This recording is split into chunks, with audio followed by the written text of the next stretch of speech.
Deputies talked to workers outside Gene Hackman's home after his body was discovered in emotional footage. Gene Hackman and his wife Betsy were found dead at their home in Santa Fe, New Mexico on February 26th.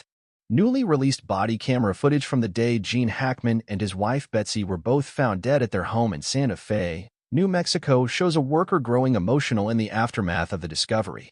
The Santa Fe County Sheriff's Office recently released new body cam footage from February 26th, when Gene, who was 95, and his wife Betsy, who was 65, were found dead, along with one of the couple's 3 dogs. The footage shows 3 separate employees who worked for Gene and Betsy speaking with authorities as they assess the situation on the property.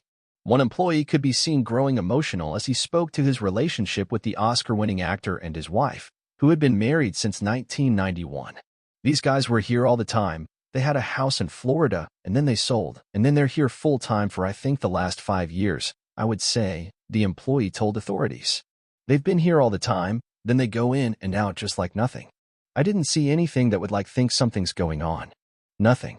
Nothing. She's always nice, and he always gives me about buying new vehicles, saying, 'It's time for you to get a new truck,'" the employee said of Gene, before growing visibly and audibly emotional. "You know, he's just a normal person. And all of a sudden to see that, both of them, bro. Sorry. I got attached to all these people, you know," he added, after a pause. "They treat me really well. She was a sweetheart. And to see them like that." Authorities announced Gene and Betsy's causes of death weeks after they were initially found dead.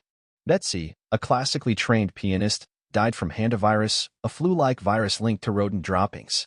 Authorities determined that Gene died a week later from a combination of severe heart disease, high blood pressure, and advanced Alzheimer's disease. Meanwhile, the couple's dog Zena likely died of dehydration and starvation, as Santa Fe County Animal Control previously revealed. Elsewhere in the footage, 2 other employees told authorities they were in contact with Betsy's family and were getting in touch with Gene's 3 children, whom he shared with his first wife, Faye Maltese. "We're telling the EMT guys, please don't tell anybody, so anyone that I'm involving is close. I've worked for him for 16 years, everything is tight," one employee said in the video footage, while another added, "I've worked with him for 28, and the bottom line was, don't ever mention our name, privacy was important."